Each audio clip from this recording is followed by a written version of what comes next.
So here is interest on loan. Interest on loan में दो main points आते हैं जिसके ऊपर क्वेश्चंस बेस्ड हैं. फर्स्ट पॉइंट है loan by partner to the firm and other one is loan to partner by firm. अब इन दोनों पॉइंट्स में डिफरेंस क्या है? जहाँ पे लिखा हुआ है loan by partner to the firm, जो पार्टनर है वो लोन दे रहा है फर्म को. Loan by partner to the firm. For example इसमें एक ए है और एक बी पार्टनर है. ये दोनों पार्टनर्स हैं हमारे और दोनों की एक पार्टनरशिप फर्म है, let's see XY limited, right.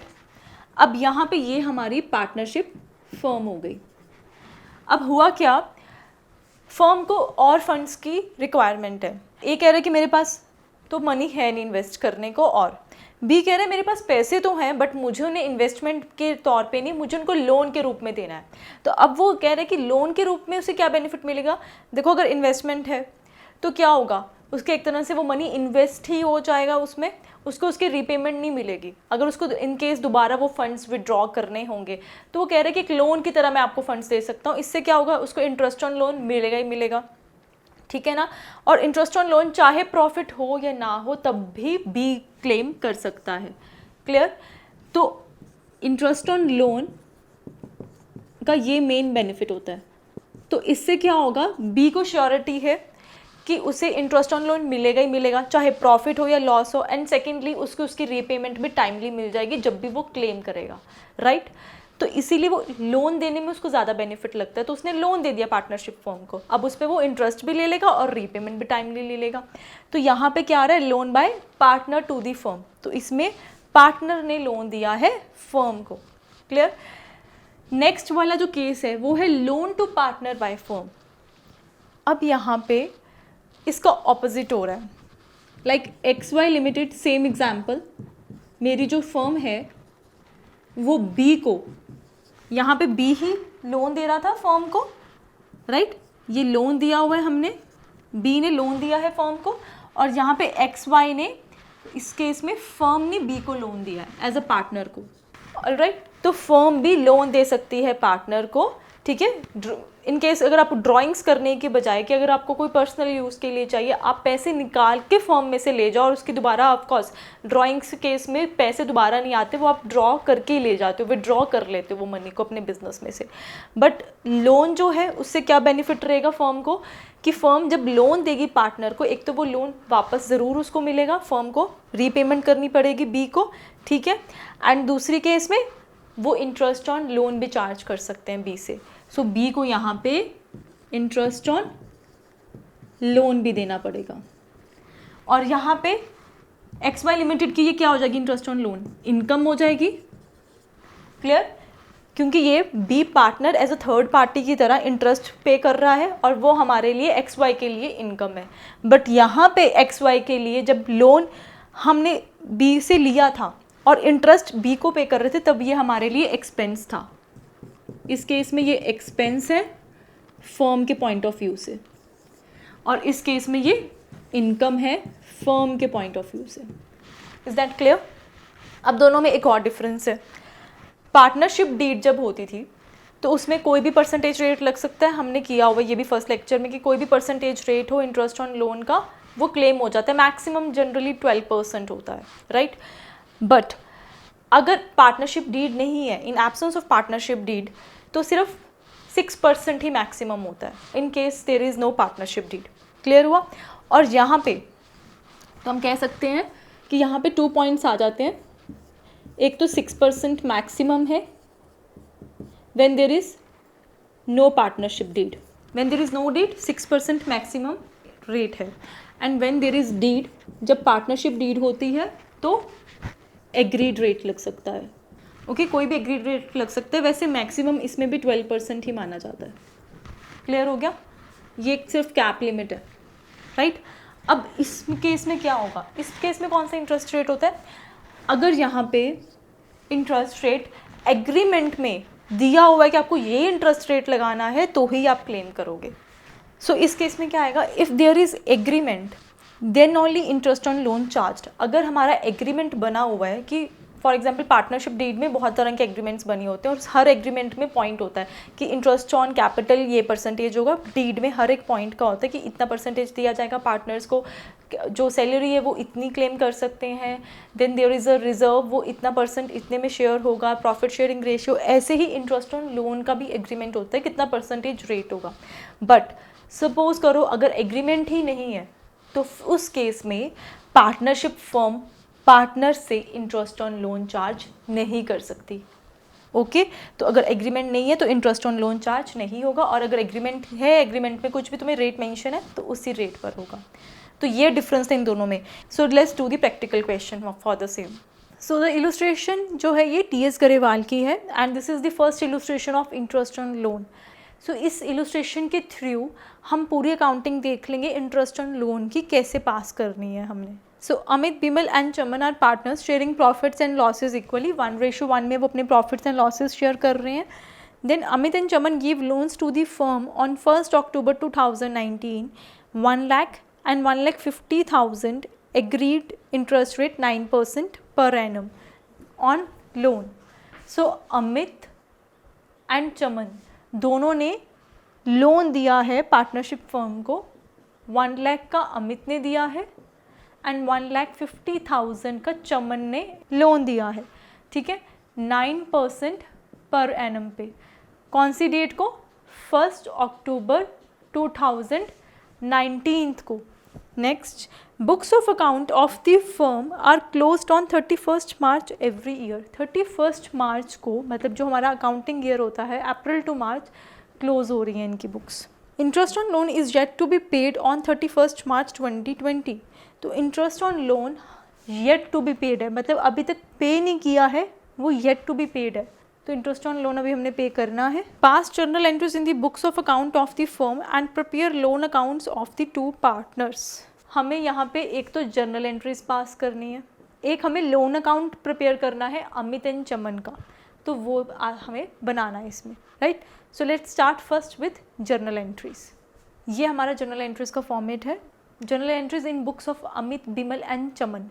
As such यहाँ पे कोई पार्टनरशिप का ABC कोई नेम तो दिया नहीं हुआ, तो हम in books of Amit, Bimal and Chaman ही लिख देंगे एज सच कि ये पार्टनरशिप नेम ही है। फर्स्ट एंट्री जो हमने पास करनी है वो जर्नल एंट्रीज किसकी पास करनी है? लोन की पास करनी है। तो फर्स्ट एंट्री क्या होगा कि 1,150,000 जो पैसे हैं क्रेडिट हो गए। क्रेडिट मतलब पता है ना कि बैंक में पैसे आना, राइट। तो 1 October को आया 2019, 1 October। तो इसकी एंट्री क्या होगी? Bank account debited. हम अपनी बुक्स में हमेशा बैंक को डेबिट करते हैं, because debit what comes in, credit what goes out. ये रूल जो फंडामेंटल रूल हमने किया हुआ है, तो बैंक डेबिट हो जाएगा। बट बैंक की बुक्स में उल्टा होता है, याद है ना, क्रेडिट होता है उनकी बुक्स में। तो हमें तो सिर्फ अपनी बुक से मतलब है, तो बैंक अकाउंट डेबिट किया। Debit what comes in, credit what goes out. तो कौन क्रेडिट होगा यहाँ पे? अमित एंड चमन, इन दोनों ने हमें पैसे दिए, तो bank account debited to Amit's loan account to Chaman's loan account. Amit के लोन अकाउंट में कितने पैसे हैं? 1 लाख, तो 1 लाख की अमाउंट मैं क्रेडिट कर दूंगी। चमन ने कितने दिए? 150, तो वो उसके अकाउंट से क्रेडिट हो जाएंगे, कट जाएंगे। मतलब बैंक में कितने आए? 2,50,000 पैसे बैंक में आ गए पार्टनरशिप फर्म के, राइट। तो ये हमारे पास फर्स्ट एंट्री पास होगी, बेस एंट्री। सेकेंड एंट्री जो आएगी वो है 2020 31 मार्च को। फर्स्ट एंट्री जब हमने पैसे उनसे लिए तब आ गई। दूसरी एंट्री कब आएगी? जब हमने बताना है कितना इंटरेस्ट मेरी बुक्स ख़त्म जो हो रही हैं वो 31 मार्च को हो रही हैं, तो दोनों को इंटरेस्ट पार्टनरशिप फर्म ने देना है, वो उसकी एंट्री पास होगी। बिकॉज क्वेश्चन में मेंशन था interest on loan yet to be paid. तो अब एंट्री क्या पास होगी 31 मार्च को? Interest on loan by partners account debited to Amit's loan account to Chaman's loan account. तो अब इनका इंटरेस्ट अमाउंट कैलकुलेट कर लेते हैं दोनों का, और फिर वो यहाँ पे एंट्री आ जाएगी। So this is my working note, calculation of amount of interest on loan. So first of all for Amit principal amount क्या है? 1 लाख की। रेट परसेंट 9 है। कितने मंथ्स के लिए? 6 मंथ्स के लिए। तो 6/12 फ्रॉम अक्टूबर टू मार्च, जब मेरी फाइनेंशियल ईयर क्लोज हो रहा है तब तक का इंटरेस्ट। तो यहाँ पे कैलकुलेट कर लेंगे, 1 लाख का 9% और 6% करेंगे तो 4,500 आ जाएगा, राइट। अब हमने किसके लिए कैलकुलेट करना है? चमन के लिए। सो चमन के लिए 1.5 लाख का 9% 6 महीने, तो इसकी अमाउंट जो आ जाएगी 6,750।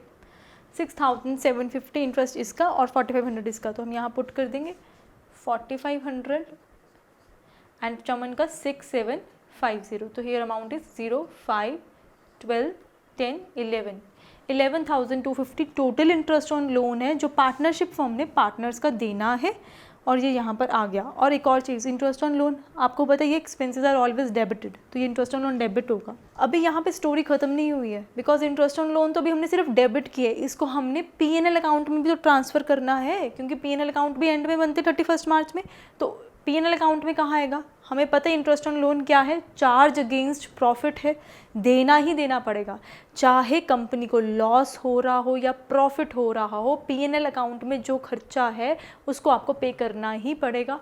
तो इंटरेस्ट ऑन लोन हम पीएनएल अकाउंट में ट्रांसफ़र कर देंगे। 31 मार्च 2020 प्रॉफिट एंड लॉस अकाउंट मेरा क्या हो जाएगा, यहाँ पे डेबिटेड हो जाएगा, बिकॉज इंटरेस्ट ऑन लोन खर्चा है, एक्सपेंस साइड आता है, प्रॉफिट एंड लॉस अकाउंट में टू वाली साइड। तो ये to interest on loan by partners, ये जो पूरा अकाउंट है interest on loan by partners account आ गया। और जो अमाउंट आएगी वो क्या आएगी, 11,250 जो कि हमारे यहाँ कैलकुलेट हुई थी। सो ये जनरल एंट्रीज है इंटरेस्ट ऑन लोन की। सबसे पहली एंट्री क्या बनेगी, बैंक में पैसे ट्रांसफ़र करो, ठीक है, रिसीव कर लिया। दूसरी एंट्री क्या बनेगी, उसको ड्यू करो, तो यहाँ पे ड्यू हुआ, यहाँ मनी ट्रांसफ़र हुआ, और यहाँ पे हमने क्या किया, प्रॉफिट एंड लॉस अकाउंट में ट्रांसफ़र कर दिया एंट्री। तो यहाँ पे एंट्री मेरी ट्रांसफ़र होगी P&L में। सो ये 3 मेन एंट्रीज तुम्हारी आएंगी जब भी तुम्हें कहा गया हो 2 मार्क के क्वेश्चन में या 1 मार्क के क्वेश्चन में जर्नल एंट्रीज ट्रांसफ़र करनी है लोन की, तो वो इस तरह से ये मेन 3 एंट्रीज। 1 मार्क में तो वैसे आता नहीं है, 1 मार्क में एक ही एंट्री आएगी। 2 मार्क का या 3 मार्क का क्वेश्चन है जिसमें तुम्हें जर्नल एंट्रीज लोन अकाउंट की बनानी होती है, ठीक है। अब इसके बाद उन्होंने और क्या पूछा है, जर्नल एंट्रीज तो होगी, loan account of Amit and Chaman, उस पर आ जाओ, Amit's loan account, Chaman's loan account. कोई कन्फ्यूजन ना हो तो मैंने पैरेलली बना लिया। अगर एक बार आपने जर्नल एंट्रीज पास कर ली तो लोन अकाउंट बनाना कोई बड़ा मैथ्स नहीं है, it's very simple, because entries pass हो चुकी है, तुम्हें उन्हीं एंट्रीज को यहाँ ट्रांसफ़र करना है, ठीक है ना। तो पहली एंट्री क्या थी, बैंक टू अमित्स लोन, याद है वो जो फर्स्ट एंट्री पास की थी, तो टू अमित्स लोन, ये तो अमित का ही लोन है, तो क्या इसमें एंट्री पास करेंगे, इसकी ऑपोजिट एंट्री बैंक अकाउंट वाली, वो थी 2019 1 अक्टूबर को थी वो, बाय बैंक। कितनी अमाउंट थी, 1 लाख। इधर कितनी थी, 2019 1 अक्टूबर बाय बैंक, चमन ने हमें 1.5 लाख दिए थे, तो यहाँ 1,50,000 आ जाएंगे चमन में। उसके बाद क्या एंट्री थी, interest on loan to Amit's loan to Chaman's loan, ये वाली सेकंड एंट्री हमारी पास थी, तो वो भी इनके लोन अकाउंट में आ रही है, तो इसके वो भी कहाँ पे आएंगी, इंटरेस्ट ऑन उसमें डेबिट हुआ था तो इसमें बाय वाली साइड आ जाएगा, ठीक है। तो यहाँ पे 2020 31 मार्च बाय इंटरेस्ट ऑन लोन, तो यहाँ पे आ जाएगा 31 मार्च 2020 bye interest on loan by partners account. 4,500 का इंटरेस्ट था वो हमने लिख दिया। तो बेसिकली यहाँ पे क्या आया था, 1 लाख, और यहाँ पे 4,500। अब आप कहोगे कि मैम इसी साइड क्यों आया, अमित लोन अकाउंट कौन बना रहा है, लोन बाय अमित, लोन किसने दिया हमें, अमित ने दिया, तो ये एक तरह से पार्टनरशिप फर्म ही तो बना रही है उनके अकाउंट। जब पार्टनरशिप फर्म बना रही है तो पार्टनरशिप फर्म की ये क्या हुई, लाइबिलिटी साइड। तो लाइबिलिटीज़ जब भी इंक्रीज़ होती हैं तो वो इस साइड आती हैं, और जब वो डिक्रीज़ होती हैं तो इस साइड आ जाती हैं, राइट। तो यहाँ 31 मार्च बाय इंटरेस्ट ऑन लोन 6,750, तो इसका यहाँ पे हम टोटल डाल देंगे 2020 31 मार्च, क्योंकि और कोई एंट्री तो हुई नहीं थी, तो प्रॉफिट एंड लॉस वाली लास्ट एंट्री थी, वो तो इसमें कोई चमन और अमित लोन अकाउंट आया ही नहीं था। तो बस यही 2 एंट्रीज पास होंगी तो अकाउंट क्लोज कर दो, बस 2 एंट्रीज पास होनी थी। यहाँ पे आ जाएगा to balance carry down balancing figure BF total 1,45,000, total करो इसका 1,45,000, बस यहाँ पे कैरी डाउन किया, टोटल किया, यहाँ ब्रॉट डाउन हो गया। सेम विद द चमन्स लोन में इनका जो टोटल है 0,576 1,56,750 टोटल बना, तो ये इधर ट्रांसफ़र हो जाएगा। सो 2020 31 मार्च 1,56,750 और यही ब्रॉड डाउन हो गया। दैट्स इट, बैलेंसिंग फिगर थी ये, इनके लोन अकाउंट बन के। So simple. आपको एक बार जर्नल एंट्रीज पास करनी आ गई तो अकाउंट बनाना कोई बड़ा टास्क नहीं है। तो ये क्वेश्चन ख़त्म हुआ।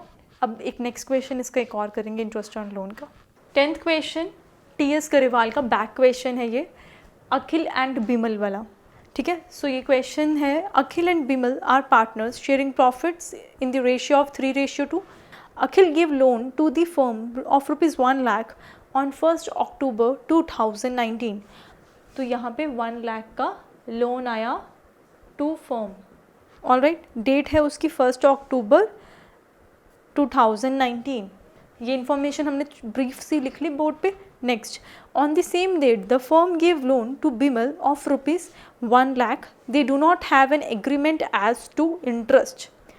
अब यहाँ पे पॉइंट आया है, अभी तक हमने जितना किया क्वेश्चन, जो प्रीवियस क्वेश्चन भी किया, उसमें क्या था, पार्टनर लोन दे रहा है पार्टनरशिप फर्म को। इस केस में अखिल भी लोन दे रहा है पार्टनरशिप फर्म को 1 लाख का, बट इस केस में बिमल के केस में पार्टनरशिप फर्म बिमल को लोन दे रही है, ऑलराइट। कितने का?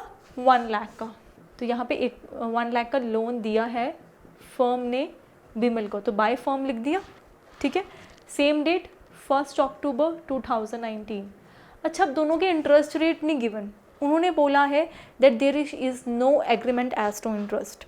मीन्स 3:2 अखिल एंड बिमल की डीड तो हुई होगी मे बी, उसमें हमने तभी तो प्रॉफिट एंड लॉसेस 3:2 में कर रहे हैं, बट उस पर इंटरेस्ट ऑन लोन पे कोई भी एज सच उन्होंने एग्रीमेंट नहीं बनाया था। बिकॉज जब भी आप एक एग्रीमेंट डीड बनाते हो, पार्टनरशिप डीड बनाते हो, उस पर हर पॉइंट पे आप स्पेसिफाई करते हो कि ये चीज़ इसमें इतनी चार्ज की जाएगी या इतना अलाउ होगा, राइट। बट इस केस में इंटरेस्ट ऑन लोन पर उन्होंने कुछ नहीं डिस्कस किया, तो क्वेश्चन इंटरेस्ट ऑन लोन के लिए साइलेंट है, नॉट फॉर पार्टनरशिप, ये तो इक्वली हो जाता, सिर्फ इंटरेस्ट ऑन लोन के लिए लिखा हुआ है ना, as to interest. Akhil had also given his personal property for firms go down at a monthly rent of ₹5,000. Firm earns profit of ₹1,03,000 before above adjustments for the year ended 31st March 2020. Show the distribution of profit for the year. Profit कितने का हुआ? 1,03,000 का। उसमें उन्होंने बोला है कोई adjustments नहीं है, मतलब इसमें कोई एडजस्टमेंट नहीं किया, जो भी इस क्वेश्चन में बताया उसकी कोई एडजस्टमेंट अभी इसमें प्रॉफिट में नहीं है। तो मतलब ये मेरे पास प्योर प्रॉफिट नहीं है, this is not the net profit, ये मेरे पास नेट प्रॉफिट है ही नहीं। नेट प्रॉफिट मुझे कैलकुलेट करना पड़ेगा, राइट, और मेरे को डिस्ट्रीब्यूशन ऑफ प्रॉफिट भी बताना है उन्हें। तो इसके लिए हम क्या करेंगे, एक पहले P&L अकाउंट बना लेते हैं। आप एक स्टेटमेंट वाला भी बना सकते हो, जैसे हमने फर्स्ट क्लास में बताया था कि there are 2 options, just write the statement और उसमें एड लेस कर दो, और P&L अकाउंट। कन्वीनियंटली मुझे P&L अकाउंट बेटर लगता है, तो I make the working of that thing, okay. तो वर्किंग भी या फेयर में भी बना सकते हो। सो this is P&L account for the year ended 31 मार्च 2020। तो हमने P&L अकाउंट पहले बनाना पड़ेगा, बिकॉज ये मेरे पास नेट प्रॉफिट नहीं है, नेट प्रॉफिट हमें निकालना है। तो यहाँ पे 1,03,000 है, तो मैं यहाँ पे क्या लिख दूँगी फर्स्ट ऑफ ऑल, तो यहाँ पे मैं क्या लिखूँगी, बाय बैलेंस ब्रॉड डाउन। कौन सा ब्रॉड डाउन? 1,03,000, क्योंकि ये मेरा मैं बना चुकी होंगी एडजस्टमेंट्स के बिना, तो मैंने नेट प्रॉफिट कैरी डाउन लिखा था, तो अब मैं उस चीज़ को ब्रॉड डाउन कर रही हूँ। और अब न्यू वाला कैलकुलेट करेंगे, तो इसमें इंटरेस्ट ऑन लोन पहले मैंने कैलकुलेट कर ली थी अखिल के लिए, टू इंटरेस्ट ऑन लोन, ठीक है। किसको? अखिल को देना है, अखिल 1 लाख पे। नाउ अब इस पर कोई इंटरेस्ट रेट नहीं था, they have no agreement to interest, तो क्वेश्चन साइलेंट है, तो हम इंटरेस्ट कितना लगाएंगे? In the absence of any agreement और डीड आप इसमें 6% ही स्टैंडर्ड लगा सकते हो, 6% पर एनम। तो मैं इस पर 6% लगा देती हूँ। एंड कितने मंथ्स के लिए? 6 मंथ्स के लिए, बिकॉज ये 31 मार्च तक था, अक्टूबर से। सो 6/12 3,000 आपका इंटरेस्ट ऑन लोन आ गया। क्लियर है? तो यहाँ पे हमने मेंशन कर दिया 3,000, ओके। अब एक और पॉइंट था रेंट वाला, तो रेंट हमारा यहाँ पे क्या था कि अखिल ने रेंट दिया हुआ है 5,000 पर मंथ के हिसाब से। अब याद रखना, अगर आप कहोगे रेंट है जी, उसकी बहुत सिंपल एंट्री है, रेंट को क्या करो, रेंट भी मेरा एक्सपेंस है थर्ड पार्टी की तरह, तो यहाँ पे टू रेंट लिख दो, क्योंकि वो भी अखिल है पर वो रेंट चार्ज कर रहा है थर्ड पार्टी की तरह, तो वो मेरा एक्सपेंस है। 5,000 नहीं 60,000 यहाँ पर आएगा, बिकॉज 5,000 मंथली लिखा हुआ है और हमने पूरा साल का निकालना है। उसमें कोई स्पेसिफिक डेट नहीं है कि वो उस डेट से स्टार्ट कर रहा है रेंट लेना। वील अज्यूम कि पूरा ईयर उसने रेंट लिया है, तो कितना होगा 5,000 इंटू 12, 60,000 का मेरा यहाँ पे रेंट आ गया। अब आप कहोगे मैम ये भी हो गया ये भी हो गया, अब बिमल का भी आ जाए। बिमल को पार्टनरशिप फर्म ने लोन दिया था, फर्म ने लोन दिया था, इसका रिवर्स है। क्लियर हुआ? आप एरो ऊपर को बना सकते हो, थोड़ा डिस्टिंग्विश हो जाएगा। तो फर्म ने 1 लाख का लोन बिमल को दिया था, इस पे कोई इंटरेस्ट रेट नहीं, इसका तो हमें पता था 6% है। Now this is the important thing, जब इंटरेस्ट रेट हमें पार्टनरशिप फर्म कितना चार्ज कर रही है पार्टनर से नहीं गिवन होता, उस केस में हम इंटरेस्ट नहीं कैलकुलेट करते हैं। This is the standard rule in partnership firm when there is nothing mentioned about interest rate charged by partnership from the partner, it will not to be calculated. तो ये हम ignore कर देंगे, इस पे इंटरेस्ट रेट कैलकुलेट नहीं होगा। तो सिंपली हमारे पास 2 एडजस्टमेंट्स थी जो हमें करनी थी इस वाले प्रॉफिट में। One is for interest on loan for Akhil and one is for the rent by Akhil. तो ये दोनों हो चुकी हैं, तो अब हम इसका फाइनल प्रॉफिट निकाल लेंगे। नेट प्रॉफिट मेरे को 40,000 हुआ है, कैरिड डाउन, टोटल 1,03,000। ये P&L अकाउंट बन गया। नेक्स्ट उन्होंने बोला था डिस्ट्रीब्यूशन ऑफ प्रॉफिट भी शो करो, तो हम डिस्ट्रीब्यूशन ऑफ प्रॉफिट बना लेते हैं इधर। इसमें अखिल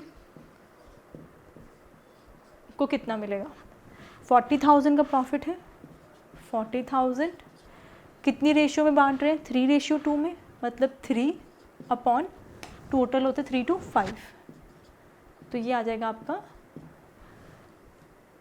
24,000 अखिल का। अब आ जाओ बिमल का, बिमल का भी 40,000 इंटू 2/5, तो ये आपका आ जाएगा 16,000। सो 16 + 24 40,000 इक्वल।